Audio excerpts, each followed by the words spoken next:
powerful, and where the interests of hardworking American citizens are always our first and ultimate concern. That is the debt we owe to the heroes who came before us, and that is the promise we must keep to America for our 250th year. Last year, I urged this Congress to begin the mission by passing the largest tax cuts in American history, and our Republican majorities delivered so beautifully. Thank you, Republicans. Democrats, every single one of them, voted against these really important and very necessary massive tax cuts.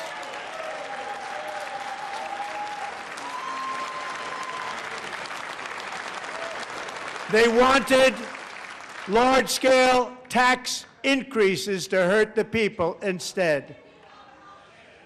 But we held strong, and with the great, big, beautiful bill, we gave you no tax on tips, no tax on overtime, and no tax on Social Security for our great seniors. Made interest on auto loans tax deductible the first time, but only if the car is made in America. In Pennsylvania, I met Megan Hemhauser, a devoted mom who's homeschools her children, beautiful, 2 children, during the day while waiting tables at night as her husband works overtime operating very heavy equipment. Megan is here this evening, and she's happy to tell you that she is so much richer because with no tax on tips, no tax on overtime, and our expanded child tax credit done again by Republicans, Megan and her husband will take home more than $5,000 extra just for the year, cutting her tax bill in more than half.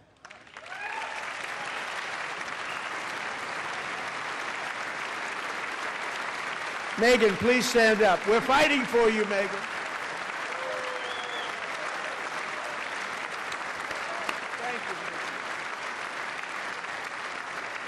Thank you, Megan. We're fighting for you, Megan. Under our bill, parents like Megan can also activate their children's brand new Trump accounts. And I didn't name it. I did not name that.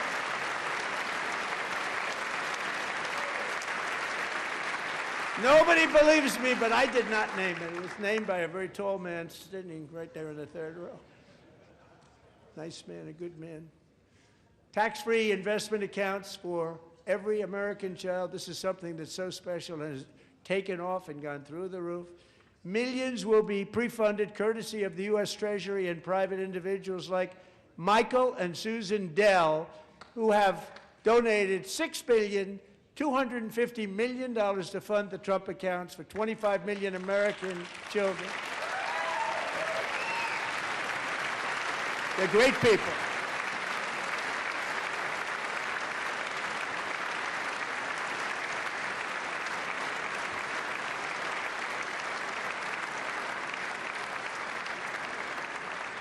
When I asked Michael Dell, how do you make all that money? He said, well, I just sat on my dorm in school, and I made computers, and I'd sell them to people, and I just kept selling and selling and selling, and pretty amazing story. That's called the American dream. He sold a lot of computers, a lot of those laptops, so I congratulate him on that, but I really thank him and Susan, as well as others like Brad Gerstner, a very tremendous guy. He was behind it right from the beginning. Brad Gerstner, thank you, Brad. Additional contributions. These young people's accounts could grow to over $100,000 or more by the time they turn 18. Think of it, how much money is that for somebody that started with nothing? Over 100,000, could be much more than that.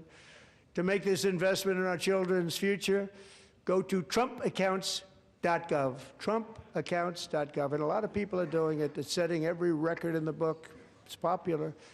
They knew what it was going to take. I'm so proud of them. I'm so proud of the people that got it started. And now it's just taken off. One of the primary reasons for our country's stunning economic turnaround, the biggest in history, where the Dow Jones broke 50,000 4 years ahead of schedule, and the S&P hit 7,000, where it wasn't supposed to do it for many years, were tariffs. I used these tariffs, took in hundreds of billions of dollars to make great deals for our country, both economically and on a national security basis. Everything was working well. Countries that were ripping us off for decades are now paying us hundreds of billions of dollars. They were ripping us so badly, you all know that. Everybody knows it. Even the Democrats know it. They just don't want to say it. And yet these countries are now happy, and so are we. We made deals. The deals are all done. And they're happy. They're not making money like they used to, but we're making a lot of money. There was no inflation, tremendous growth, and the big story was how Donald Trump called the economy correctly, and 22 Nobel Prize winners in economics didn't. They got it totally wrong. They got it really wrong. And then just 4 days ago, an unfortunate ruling from the United States Supreme Court. It just came down. It came down. Very unfortunate ruling. But the good news is that almost all countries and corporations want to keep the deal that they already made, right, Scott? Knowing that the legal power that I, as president, have to make a new deal could be far worse for them, and therefore they will continue to work along the same successful path that we had negotiated before the Supreme Court's unfortunate involvement. So despite the disappointing ruling, these powerful country-saving, it's saving our country, the kind of money we're taking in, peace-protecting. Many of the wars I settled was because of the threat of tariffs. I wouldn't have been able to settle them without. Will remain in place under fully approved and tested alternative legal statutes. And they have been tested for a long time. They're a little more complex, but they're actually probably better, leading to a solution that will be even stronger than before. Congressional action will not be necessary. It's already time-tested and approved. And as time goes by, I believe the tariffs paid for by foreign countries will, like in the past, substantially replace the modern-day system of income tax, taking a great financial burden off the people that I love. Factories, jobs, investment, and trillions of dollars will continue pouring into the United States of America because we finally have a president who puts America first. I put America first. I love America. Decades before I came along, we had the exact opposite. From trade to health care, from energy to immigration, everything was stolen and rigged in order to drain the wealth out of the productive, hardworking people who make our country great, who make our country run. Under Biden and his corrupt partners in Congress and beyond, it reached a breaking point with the Green New scam, open borders for everyone. They poured in by the millions and millions from prisons, from mental institutions. They were murderers, 11,888 murders. They came into our country. You allowed that to happen. And record-setting inflation that cost the typical family $34,000 in just a speck of time.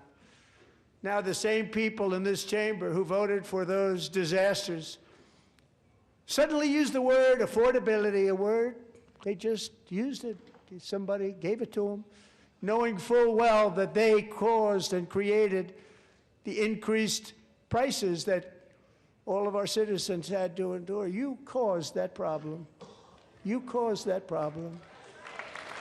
They knew their statements were a lie. They knew it. They knew their statements were a dirty, rotten lie. Their policies created the high prices. Our policies are rapidly ending them. We are doing really well. Those prices are plummeting downward.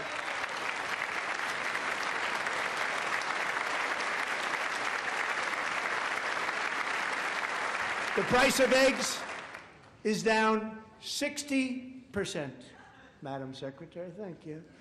The cost of chicken, butter, fruit, hotels, automobiles, rent is lower today than when I took office by a lot. And even beef, which was very high, is starting to come down significantly. Just hold on a little while, we're getting it down. And soon you will see numbers that few people would think were possible to achieve just a short time ago. Nobody can believe when they see the kind of numbers, and especially energy, when they see energy going down to numbers like that, they cannot believe it. It's like another big tax cut. I'm also confronting one of the biggest ripoffs of our times, the crushing cost of health care caused by you. Since the passage of the Unaffordable Care Act, sometimes referred to as Obamacare, big insurance companies have gotten rich. It was meant for the insurance companies, not for the people. With our government giving them hundreds and hundreds of billions of dollars a year as their stock prices soared 1,000, 1,200, 1,400, and even 1,700%, like nothing else. That's why I introduced the great health care plan. I want to stop all payments to big insurance companies and instead give that money directly to the people so they can buy their own health care, which will be better health care at a much lower cost. In addition, my plan requires maximum price transparency. That's a big deal.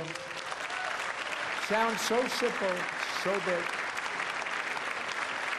And I did that in my first term, and the Democrats immediately terminated it with full knowledge that they were doing a very bad thing for the people. Costs were going to go way up, and that's what happened, and now I'm bringing them way down on health care and everything else. I'm also ending the wildly inflated cost of prescription drugs like has never happened before. Presidents tried to do it, but they never could. They tried. Most didn't try, actually. But they tried. They said they tried. They couldn't do it. They didn't even come close. They were all talk and no action, but I got it done. Under my just enacted most favored nation agreements, Americans who have for decades paid by far the highest prices of any nation anywhere in the world for prescription drugs will now pay the lowest price anywhere in the world for drugs. Anywhere. The lowest price. The first year of the second term, should be my third term, but strange things happen. I took prescription drugs, a very big part of health care, from the highest price in the entire world to the lowest. That's a big achievement. The result is price differences of 300, 400, 500, 600% and more, all available right now at a new website called TrumpRx.gov, and I didn't name that one either, by the way.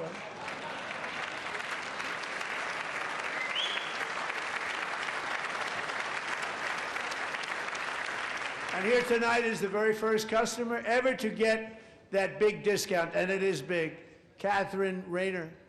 For 5 years, she and her husband have struggled with infertility, and they turned to IVF.